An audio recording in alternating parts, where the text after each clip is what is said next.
New Thought Media Network.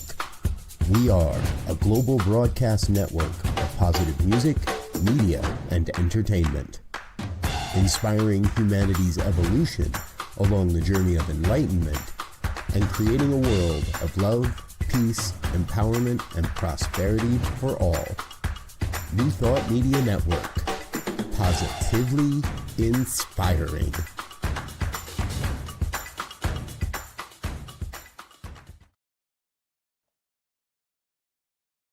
Come expand your spiritual journey. Join us for Just the Talk. Sundays, 1 p.m. to 6 p.m. Mountain Time. Experience Unity Kitchener and Ottawa. Center for Spiritual Living Midtown. Center for Spiritual Living Denver. Unity of Garden Park. New Thought Philadelphia. The Sunshine Cathedral. Unity of Savannah. And the Ohm Center for Spiritual Living. Come unleash your spiritual potential with New Thought Media Network.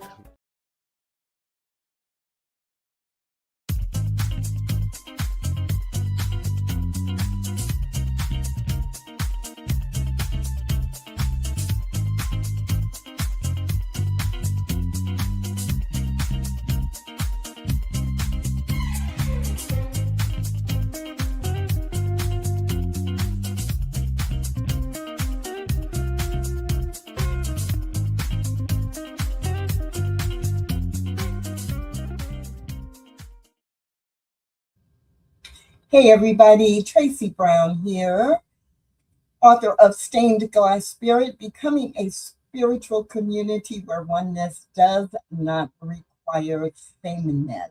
I'm so glad you've joined me today on this episode of the Be Inclusive Church.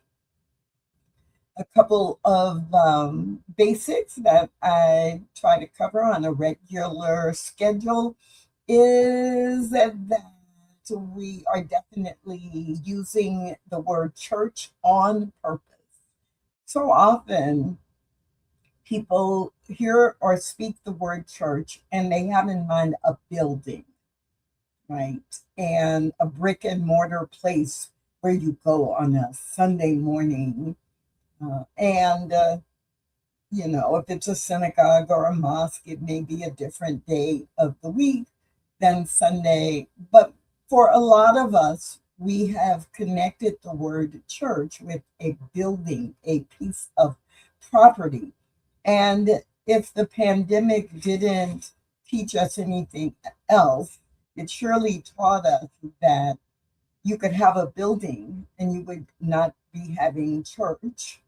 That church is the experience of people coming together to study, practice, understand, share spiritual principles and values.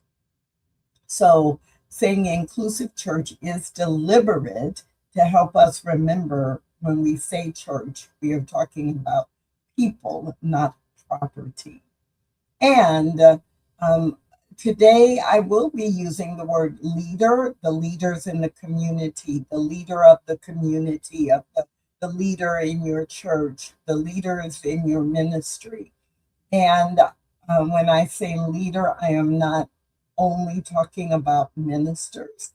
We do hope that every minister is a leader, but all of the other people who are required to lead, to contribute in order to ensure the success of the church and the ministry. When I say leader, I'm talking about everyone who serves in a role. Maybe it's a board member. Maybe it's the person who volunteers to coordinate your hospitality team, whomever it is, whomever the people are who your church could not operate without. I'm talking about all leaders. So having said that, and I haven't done that reminder in a few weeks, so I do try to remind myself and everyone else every few weeks that those two terms, leader and church, are being used in an intentional way. So if you are watching live and you want to drop in the chat or in the comment section a quick hello or where you are watching from, that's great. And then throughout our time together, if you have questions, if you have comments, if you have examples that demonstrate whatever point I am trying to make, feel free to go into the chat and share that information. Hi, Dr. Tracy. I enjoy how you use the word church. As a teen, I often had heated conversations with family members that told me I had to go to a church building to connect with God. Thank you, Lenora. And yeah, I think we forget because we're sloppy with our language, some of which I'll be talking about today. So we're going to be very strategic in using the word church, and the next book will be titled The Inclusive Church. And I'm sure that in the introduction, I will have to write out a 2 or 3 paragraph description so that people in New Thought especially will not be like, well, that's not about us. We're not a church. We are a center, or we are a spiritual community. Yeah, we are. We're those two things, and we're churches too. So I won't get on my soapbox about that today, I promise. This month we've been focusing on preparing for Pride Month and beyond. And so if you've missed any of the previous shows in the month of April, feel free to, go find them either on Facebook or on YouTube. And at the end of the show, I always use a slide that has a QR code to the playlist. But you also can find Inclusive Church, New Thought Media Network on Facebook and on YouTube if you search for it. So this month, preparing for Pride Month, where for the majority of people is recognized during the month of June, I've been going over some ideas and some things to think about as you're making your final preparations to focus on Pride Month in June. And also to give you some food for thought about what you can do, what you might want to do, what you might want to prioritize beyond June. And today, I'm going to focus on intersectionality in practice. Like, what does it mean to honor or to focus on Pride Month and at the same time be cognizant of intersectionality? Now, specifically, the question that was in my mind a few weeks ago was, why do so many Pride celebrations in spiritual communities center everything they're doing related to LGBTQ plus experiences? It's centered on the white experience of being LGBTQ, and others just seem to go unseen. So it started in my mind as a why question, but then it made me think more deeply, not about why, but about what and how. People who identify as LGBTQ plus, they're not monolithic. There's more than one story. There are people who identify as LGBTQ plus who are Black, who are Latino, who are Asian. There are people who are immigrants and represent different national origins and different paths to the country that they live in now. There are people who are 80 years old, as well as people who are 28 years old, right? You've got young adults, you've got elders, you've got people who are fluent, and you have people who are struggling financially. You have people with disabilities.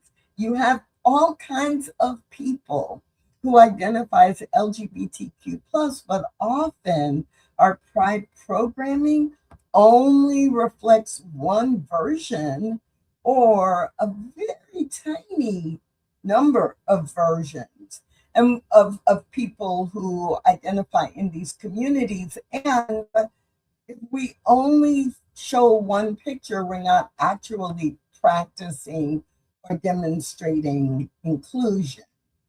We are demonstrating preference, or we might be demonstrating comfort, or we might be just demonstrating, I won't say apathy, but comfort probably. I'll leave it at comfort. This is what we know. This is what we're used to. This is what we see in the media. This is what we know to look for, or as someone told me a couple of years ago, well, I did an internet search and this is what it showed me. And so that's what I talked about. And trust me, internet searches are important and good. I just want you to look a little bit bigger. So let me back up a little bit to what does intersectionality mean? Because I know it's not a word that necessarily is used all the time. And so intersectionality simply means this. People experience life through more than one lens at the same time. I am Black, I am a woman, I am a baby boomer, I am a religious scientist, I am an aunt, I am an entrepreneur, I am an author. I've got a lot of identities that are who I am and affect how I show up in the world. And so these different sections of me are intertwined. So if we are talking about preparing for Pride Month, right, then we have to think about that. Everybody's not white and everybody's not wealthy and everybody's not a certain age group, right? A Black lesbian does not experience race on Monday, but on Tuesday, they experience their sexuality or sexual orientation.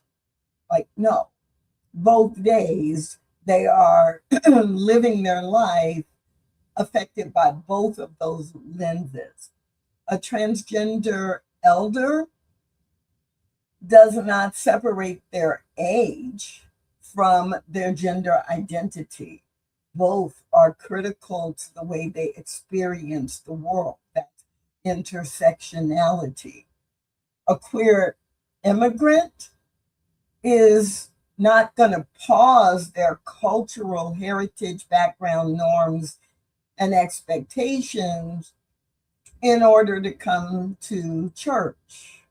So all of our different identities are lived simultaneously, and this is why it is really, really important as we plan our Pride celebrations or the way that we engage in educating, that we are aware and conscious and intentional in our imaging, in our language, in the examples we use in our talks or in our classes, and that we represent through music, through quotations, through who's on the platform, through who's visible, that we understand and celebrate that when we use the acronym LGBTQ+, that there are many different types of people that we are talking about.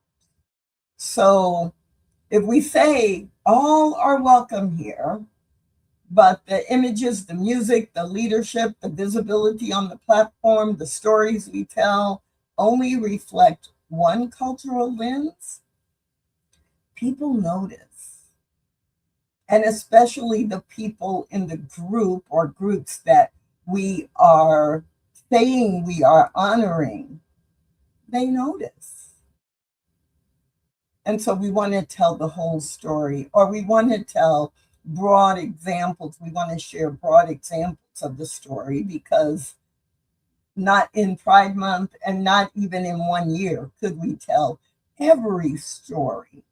But by demonstrating a variety of stories, a variety of experiences, we are able to send the message that we understand intersectionality, and we truly do value and include many, many different types of people.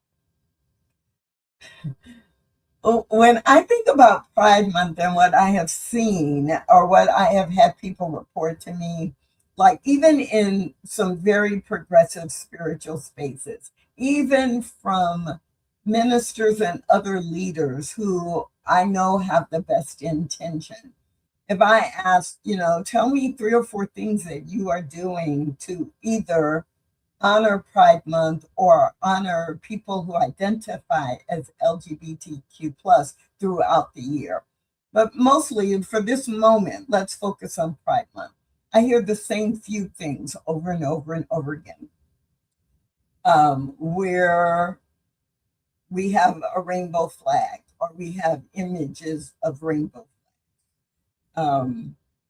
We have a guest speaker who is a member of the LGBTQ plus community, and 99% of the time it's the L or the G. It's a lesbian, or it's someone who is a lesbian, or someone who is gay.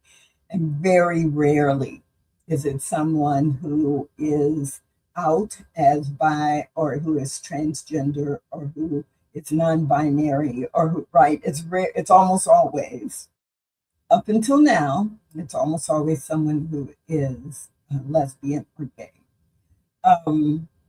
They may have one program during the month, a panel discussion, or a weekday or weekday evening program or event.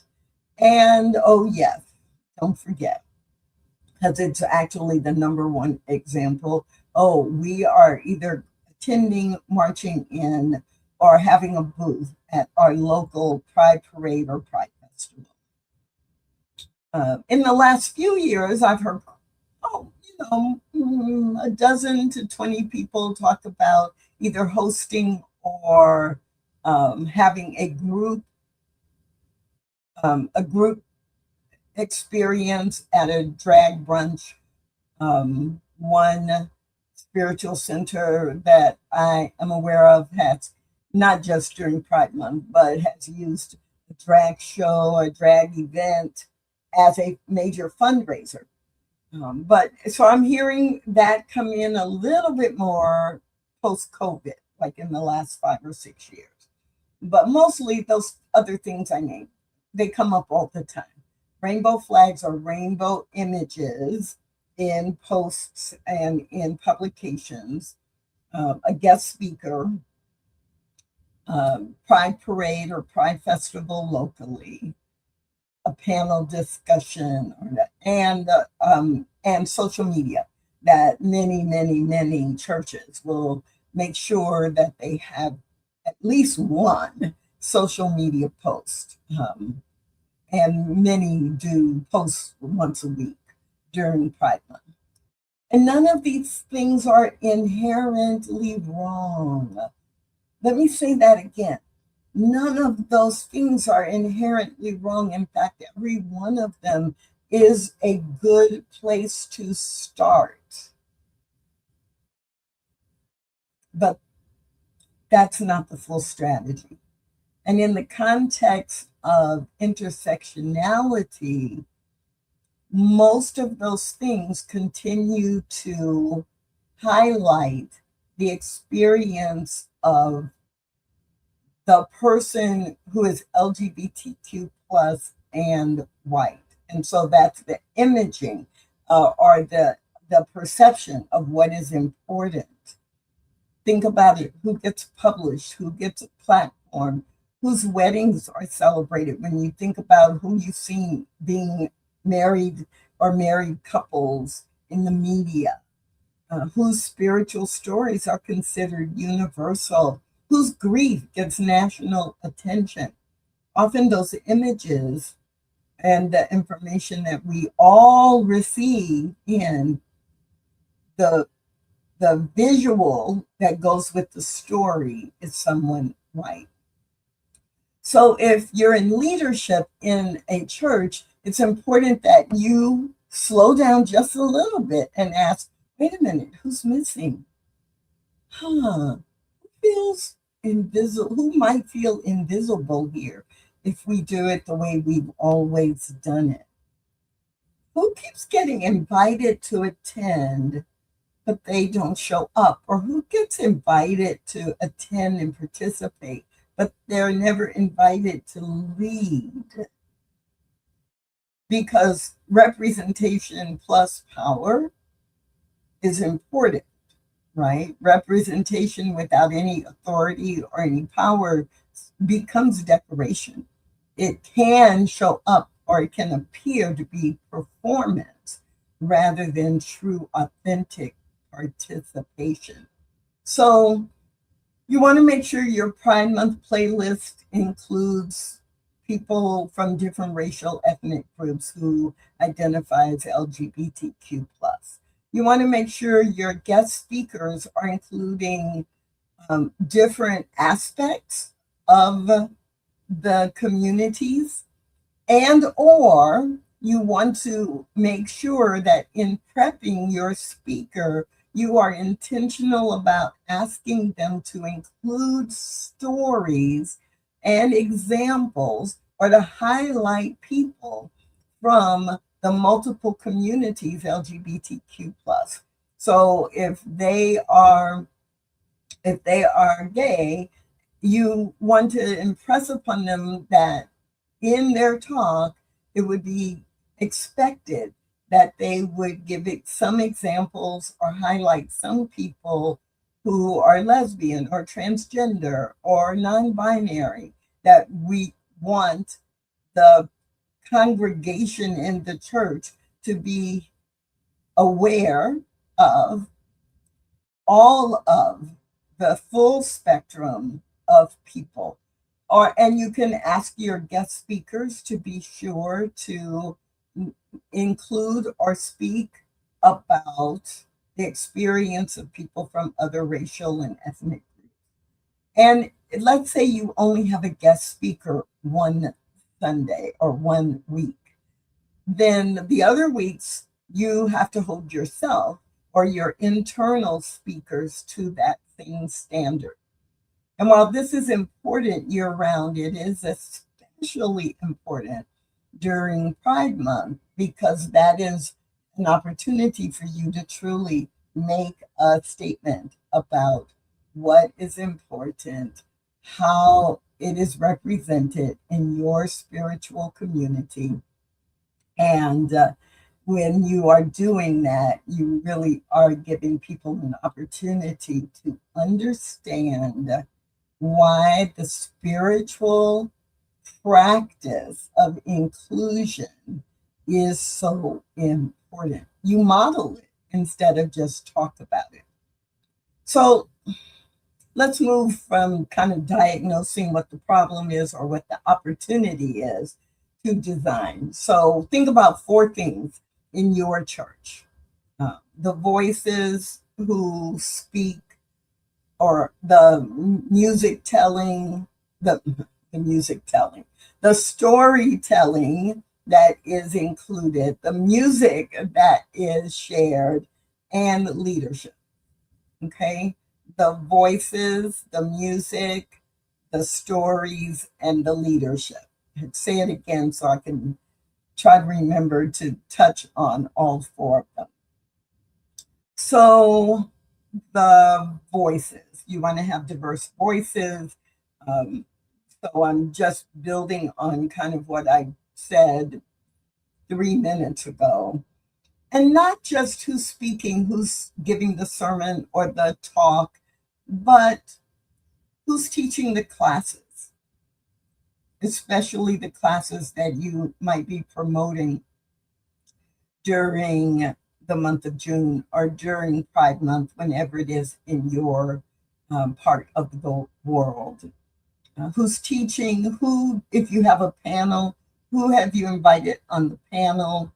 Is there diversity in race and ethnicity, in age, in socioeconomic status, in ability/disability? What kind of visual diversity are you showing in who is speaking, who you are giving a platform to, who's leading prayer, and what visually or visibly is clear or is indicated as a result of who is featured, who has the microphone. If it's always the same or the pattern is the same, then this is an opportunity for you to break the pattern, to interrupt the pattern. Having people from different age groups, having someone who identifies as LGBTQ plus and who has a visible disability, so that it is clear that everyone, people from every single demographic, can be holders of wisdom, can be a participant, can be a leader, can be listened to. Because honestly, if we say we are welcoming and affirming, the reality is people need more than just affirmation. I mean, affirmation's great. It is a big step, because there are still a lot of communities where people who identify as LGBTQ plus are not welcome. And there are a lot of communities where they are not affirmed. So you want to do those things. And I'm pushing you a little bit, challenging you to also think about representation, visible representation. And this is super important because without that representation, without the sharing of power and presence, you're only going to be able to go so far. I am seeing your comment, Tracy. I guess I have to slow down and read it. This video was not only culturally impactful, but spiritually engaging. I guess for me, I'm unclear what you're reaching for. I see the intersectionality and inclusivity. That's what God's people are called to do. But what's the crux pertaining to Pride Month in the church? Great. And hey, Wayne, I see that you're here. You joined us too. Thank you so much. So, this series in the month of April is about preparing for those churches that are preparing to honor or celebrate Pride Month during June or October or whatever the time frame is where you live.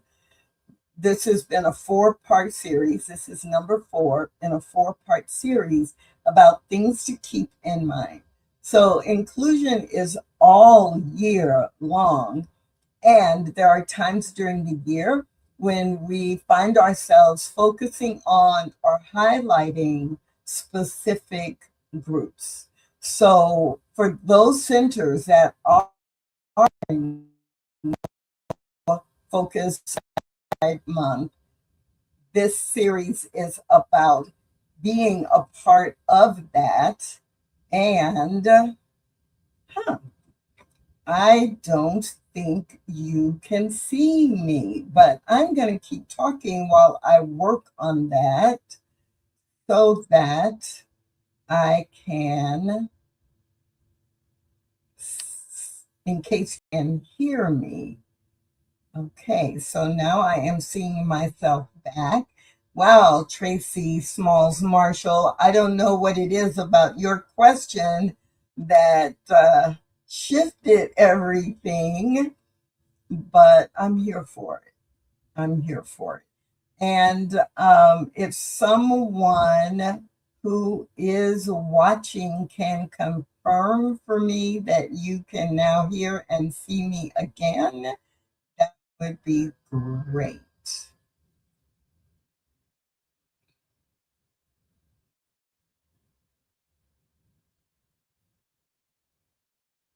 Okay, so we're going to keep going.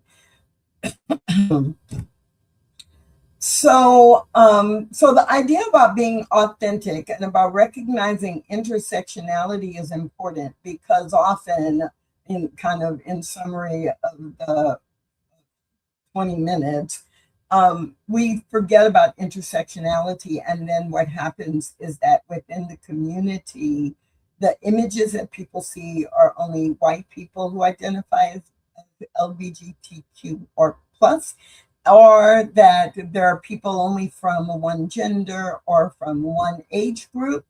And so that is a problem if we are truly being inclusive.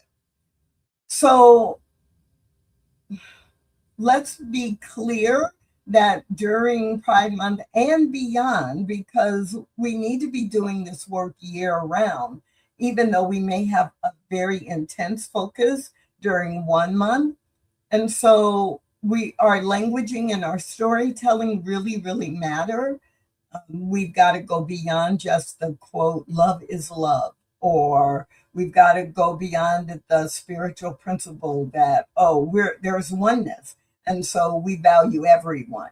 Because if I am a member of the LGBTQ plus communities and I hear that, I'm going to be skeptical. So Pride Month does give us an opportunity to be very specific in what we say and how we say it and how we model it or embody it. We've got to go beyond just thinking and saying the academic things and showing up. So let's start winding down for today. Leadership role. So this is beyond Pride Month, but it is an opportunity during Pride Month for us to think about, wow, do we really have people who represent a broad swath of the LGBTQ plus community in our leadership? Who is making decisions? Who made decisions about what our programming would be during Pride Month? What input are we getting from people that shapes how we show up? What leadership roles do we have people in? And not that they have to be a leader just on things specifically related to the LGBTQ plus community. Your community may have an affinity group or circle or a group that is the members and their guests who identifies LGBTQ plus. And sure, you're going to have a leader or two coordinating that. But what I'm talking about is in your leadership throughout the church, where do you have people who can tell you what their experience is, who can help you prepare for the needs and expectations of others who may be guests or visitors? And I'm not going to spend more than 2 minutes on this because I talk about it so much. And I have actually week 1 or week 2 was totally focused on centering what you are doing in spiritual principle, right? So let's ground this spiritually, right? In New Thought, we teach that the divine is everywhere present. We teach that God expresses through all people. We teach that every single person is a unique and individualized expression of the one light. All of that is true. And if we actually believe it, then exclusion is not merely a social problem. It's not social justice. It's not political activism. If we're being exclusive, if we are not being inclusive, then it is spiritual contradiction. To ignore someone's full humanity is denying their divine expression. And so if you are celebrating or honoring or putting a spotlight on Pride Month, don't do it because you want to look good in the community and it's politically correct. Do it from the place where you are centering the spiritual principles you teach all year long and including people. That's the real work. And that's what it looks like and feels like when you are an inclusive church. So this week, I want to leave you with a leadership question. Don't ask, are we celebrating Pride this year? Ask instead, whose pride are we celebrating? Who's visible? Who is centered in the conversation and in our plans? Who is visible? Who's still waiting to be fully seen? Rainbow decorations are colorful. They're easy to find now. They're easy enough. It's easy enough to say we're welcoming and affirming.